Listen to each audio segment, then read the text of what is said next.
So, good day guys. Once again, my name is Diego Brando Ortega. Here are the list of my skills as a person. Creative. Ito yung isa sa mga skills ko na talagang pinagtutuunan ko ng pansin. Dito, nagpo-focus ako sa aking ginagawa. Gusto ko, binibigay ko lahat yung best ko sa paggagawa ng isang bagay na sa tingin ko kaya ko pa namang pagandahin o bigyan ng effort. Kaya pinapakita ko talaga na creative ako sa isang bagay na gusto ko. Confidently. Ayun, so ito yung isang katangian ko na talagang simula pagkabata is hanggang ngayon is dala-dala ko pa rin. Pagiging confident sa sarili.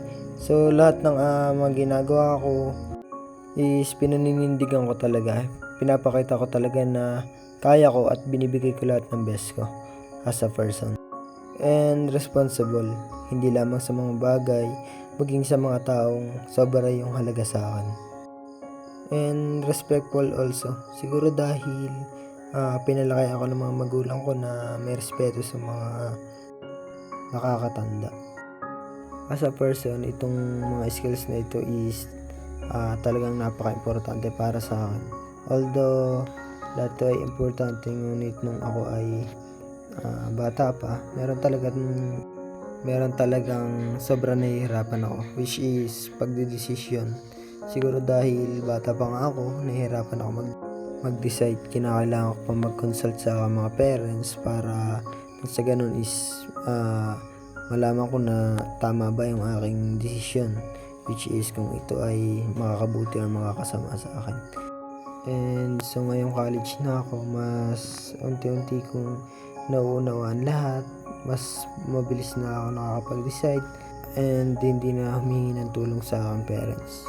Decision making yung napili ko kasi yun yung importante sa akin, na siguro dahil nung kabataan ko or nung childhood ko is hindi pa ganun masyado kaayos yung pagdedesisyon ko. So decision making kasi ito yung is the process of selecting a choice or course of action from several alternatives to achieve a specific goal or solve a problem. So yun nga, yun yung pinaka needed for me.